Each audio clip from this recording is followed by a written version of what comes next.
To the channel.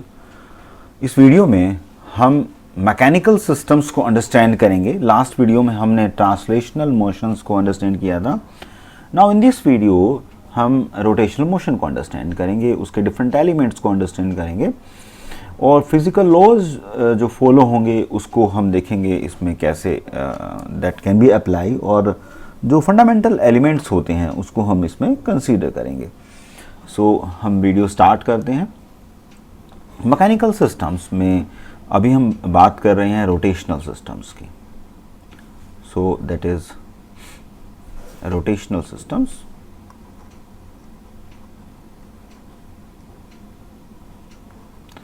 So in rotational systems जो moment की हम बात कर रहे हैं that is rotating moment on a fix axis, right? So that is like this.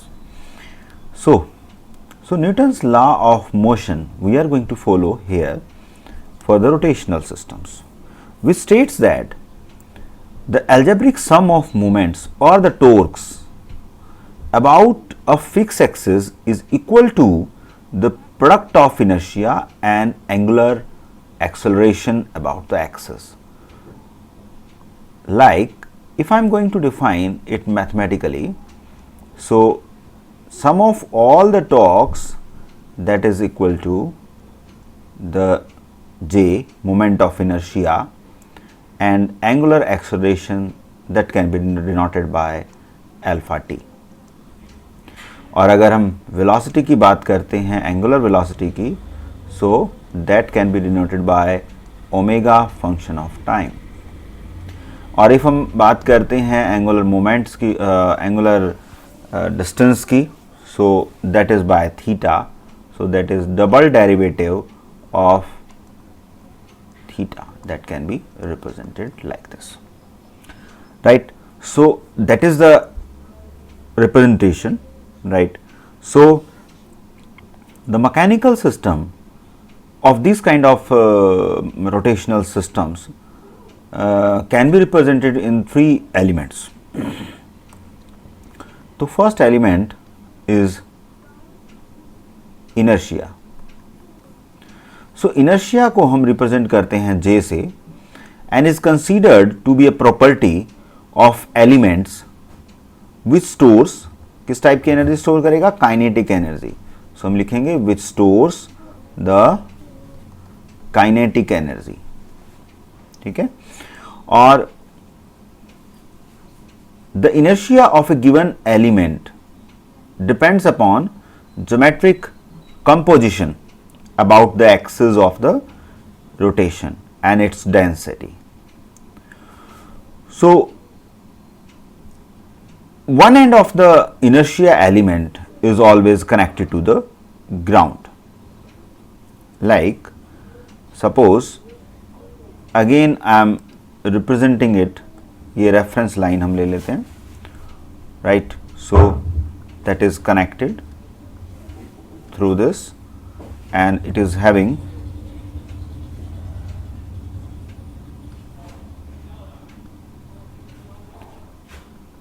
That kind of representation. जैसे हम मास के केस में लेते हैं वो लीनियर मोशंस के लिए होता है और ये रोटेशनल मोशन के लिए है, right? So it is connected like this here, ठीक है? So that is represented by J and that is a reference point, or that can be rotated in this direction with theta displacement and having a torque T, right? So that is the representation of initial element। और अगर यहाँ हम torque calculate कर रहे हैं तो torque can be calculated by J moment of inertia and the derivative of angular velocity, and in case of angular displacement that can be represented by angular distance जो cover होगा उसके respect में अगर हम देखेंगे तो हम इसको ऐसे रिप्रेजेंट कर सकते हैं for inertia element. Number 2 second element जो हम यहाँ कंसीडर करेंगे वो हम कंसीडर करेंगे torsional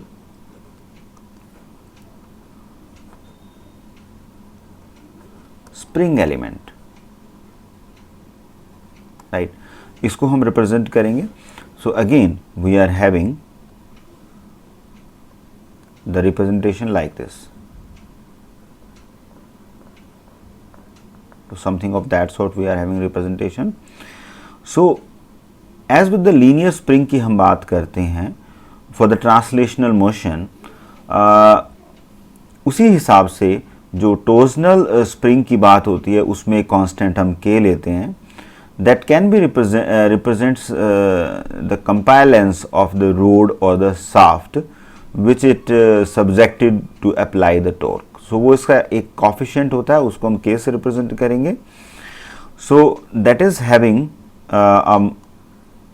moment on this side, तो that is 1 and that is θ1, that is a velocity and distance. और on this side we are having another velocity and θ2, and जो टॉर्क लगने वाली है that is on this direction. So जो हम torque calculate करेंगे, जैसे वहाँ पे हमने लीनियर मोशंस में कैलकुलेट किया था कि एक कांस्टेंट था θ1 माइनस θ2, वहाँ हमने क्या लिया था x1 minus x2, last video में आप देख सकते हैं. और इसका डिफरेंस अगर थीटा है तो ऐसे रिप्रेजेंट करेंगे. And if you know the velocity then we can have the relation like -∞ to t till time t, ω1 minus ω2 both are the function of time and dt. और अगर आपको डिफरेंस पता है then we can write -∞ to t that is omega dt. So that can be represented like this. So the last element rotational motion की अगर हम बात कर रहे हैं यहाँ पर, that is the third one. The third element is friction. और friction को हमने represent किया था damping से. So हम यहाँ पर element का नाम लिख सकते हैं damper.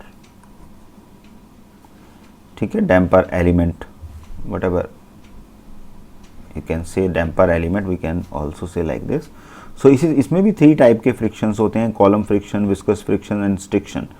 जैसे आपका ट्रांसलेशन मोशन में होता है उसी तरह से हम इसको डिफाइन करते हैं, बट जो मोमेंट है वो आपका रोटेशनल होता है यहाँ पर. तो उसको रिप्रेजेंट करने के लिए हमारे पास अगेन डैम्पर का रिप्रेजेंटेशन है, और यहाँ से हम इसको एक्सटेंड करेंगे, यहाँ से इसको एक्सटेंड करेंगे, and that is the line we are having.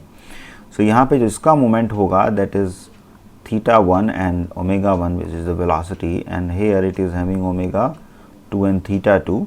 और यहाँ पर जो मोमेंट होगा that is having the torque, right. So the torque को रिप्रेजेंट हम इस केस में वैसे ही करेंगे जैसे हमने उसमें किया था, कांस्टेंट ले लेंगे डैम्पर का, एंड ω1 माइनस ω2. डिफरेंस अगर आपको पता है तो हम इसको ऐसे लिख सकते हैं. And if we know the thetas, तो in the form of first derivative of time we can represent in that way manner, or if you know the difference that is the representation of the torque. So इस तरह से हम किसी भी एक system को हम रिप्रेजेंट कर सकते हैं. लीनियर के लिए हमने लास्ट वीडियो में बताया था आपको, और नॉन लीनियर के लिए आपको प्रेजेंट वीडियो में बताया है. और जो रोटेशनल मोशंस हैं उनकी जो यूनिट्स हैं, यू नो, तो थीटा को हम रेडियन से रिप्रेजेंट करते हैं, और एंगुलर जो वेलोसिटी है ओमेगा उसको हम रिप्रेजेंट करते हैं रेडियन पर सेकंड से, और जो आपका मोमेंट ऑफ इनर्शिया जे है उसको रिप्रेजेंट करेंगे किलोग्राम मीटर स्क्वायर में. और torque you know that is newton metre, and that is the unit we are actually using. So hope आपको ये वीडियो पसंद आया होगा. प्लीज़ हमारे साथ रहिए और हमें प्रोत्साहित करिए ताकि हम अगले और अच्छे वीडियोस आपकी तरफ ला पाएँ.